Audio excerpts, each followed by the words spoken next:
मध्य प्रदेश में वापस से सत्ता वापसी के लिए बीजेपी हर वो सियासी फॉर्मूले को ट्राई कर रही है जिसे लेकर कहीं संशय है तो कहीं कॉन्फिडेंस।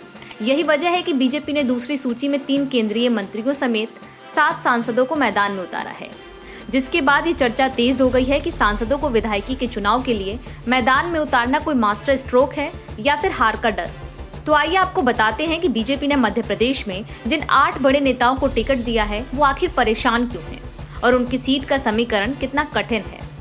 बीजेपी ने 3 केंद्रीय मंत्रियों समेत 7 सांसदों को टिकट दिया है। केंद्रीय मंत्रियों में मुरैना की दमनी सीट से नरेंद्र सिंह तोमर, नरसिंहपुर से प्रहलाद पटेल और निवास से फग्गन सिंह कुलस्ते को प्रत्याशी बनाया गया है।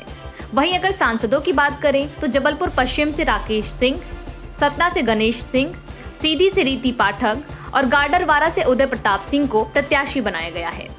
सवाल ये उठता है कि आखिर मध्य प्रदेश में बीजेपी के सामने ऐसी क्या मुश्किल आन पड़ी कि 3 केंद्रीय मंत्रियों समेत 7 सांसदों को मैदान में उतारना पड़ा।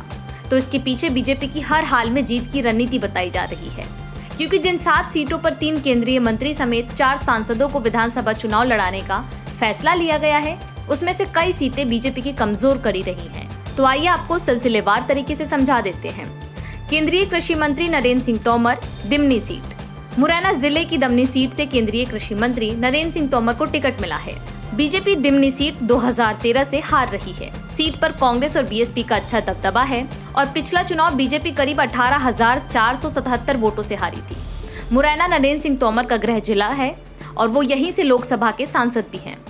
केंद्रीय मंत्री फग्गन सिंह कुलस्ते, निवास सीट। बीजेपी ने केंद्रीय मंत्री और आदिवासियों के बड़े नेता फग्गन सिंह कुलस्ते को मंडला जिले की निवास सीट से उतारा है। मंडला जिले की निवास विधानसभा सीट आदिवासियों के लिए आरक्षित है। 2018 में पार्टी ने कुलस्ते के छोटे भाई राम प्यारे कुलस्ते को टिकट दिया था, जो 28,315 वोटों से हार गए थे।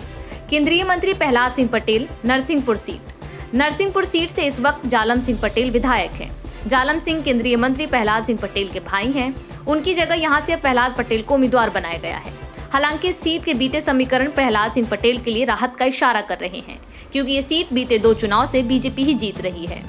अब अगर बात करें सांसदों की तो राकेश सिंह, जबलपुर पश्चिम सीट। जबलपुर पश्चिम सीट की गिनती कांग्रेस की मजबूत सीटों में से होती है। पिछले लगातार 2 चुनावों से यहाँ बीजेपी को हार ही नसीब हुई है। 2018 चुनाव में बीजेपी करीब 18,000 वोटों से हारी थी। ऐसे में बीजेपी की राकेश सिंह के लिए इस बार लड़ाई कड़ी होने वाली है। उदय प्रताप सिंह, होशंगाबाद की गाडरवारा सीट। गाडरवारा सीट से होशंगाबाद के सांसद उदय प्रताप सिंह को टिकट मिला है। वो पहली बार सांसद कांग्रेस से 2009 में बने थे। उसके बाद से वो बीजेपी में चले गए और 2014 और 2019 का चुनाव जीता।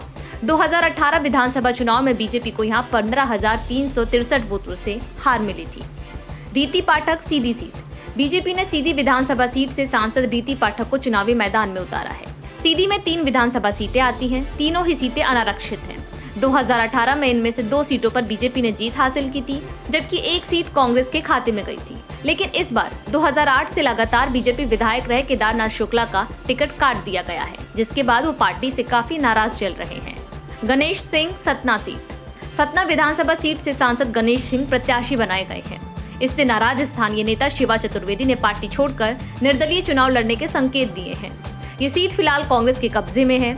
यहाँ से कांग्रेस के सिद्धार्थ कुशवाहा विधायक हैं। साल 2018 में सिद्धार्थ कुशवाहा ने 3 बार की विधायक बीजेपी के शंकर लाल तिवारी को करीब 12,000 वोटों से हराया था।